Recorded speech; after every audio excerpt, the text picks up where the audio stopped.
Magandang araw mga kaanit. Samahan niyo ako ngayon dito sa Payatas at pagandahin natin si ma'am. So, virgin yung buhok niya as in never pa siya nagpariban o nagpahulay. Dating mahaba ang buhok niya at binenta niya. So, ang gupit sa kanya, bara-bara na lang.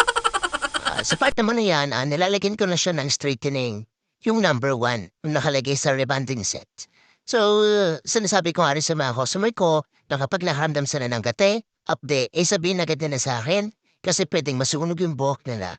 So, ayun kasi yung nagiging rason kung bakit nagkakaroon ng sunog na buhok kapag nadidikit yung gamot na number 1 sa anit natin. Which is pinagbabawal talaga yun. Nayan naman din sa rules ng gamot na dapat bawal idikit sa anit. And of course, paglalagay ng number 1, kailangan lahat pantay at walang konti at walang madami. As in, kailangan pantay. Sa video ito, tapos ko na siya malagyan ng number 1 at maghihintay na lang tayo ng 1 hour na pagkababad ng kanyang buhok. At kung sakaling lumipas ng isang oras at di pa rin luto yung kanyang buhok, maglalagay pa rin tayo ng 5 minutes or 10 minutes. So sa part na yan naman ayan, sinisimulan ko ng i-blower yung hair niya. And makikita mo sa mukha yung talagang tiis ganda. Ito talaga yung sinasabing tiis ganda. Kasi hindi naman pwedeng nating pansin yung buhok niya na basa. Siyempre mas masakit yun dahil uusok yun. Kaya, sorry po ma'am. At least alam mo na next time pag nagpareban ka na. Diba? Tis ganda talaga yung kinakailangan at pasensya. Kaya yon. At lagi niyong tatandaan na bago tayo mag-plansya, pag-proceed sa pagpaplansya ng buhok, kailangan tuyo na talaga. So ayun, nakalimutan ko na ang video yung pagpaplansya sa buhok na. Kasi wala po akong tripod niyan that time. Iwan ko sa bahay. So yun, ayan unang tansya pa lang yan, pero tignan nyo naman, ang kintab na at ang ganda na, diba? Kaya, ano pa hinihintay nyo?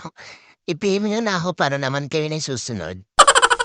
Naman po yan, ito na yung binoblower ko na siya. Medyo nakalimutan kong videoan yung part ng paglalagay ng neutralizer kasi medyo po hirap talaga ako dahil naiwan ko nga yung tripod.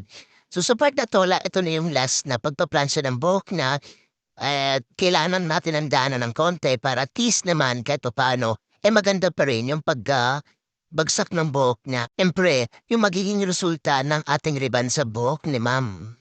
At ay gaya nga nasabi ko sa kanya, last part na to, kaya kanting tiis na lang. At, diba, makikita niya na yung result. Mas mahirap naman yung nagbayad ka tapos, ang ending pag nabanlawan mo, ibalik sa dati, yung tipong parang wala nangyari. Diba? Sino ka dyan? Siko ka, girl. Kaya ano po hinihintay mo? PM mo na ako. Pura lang yan, promise. As in, pasok lang sa budget mo.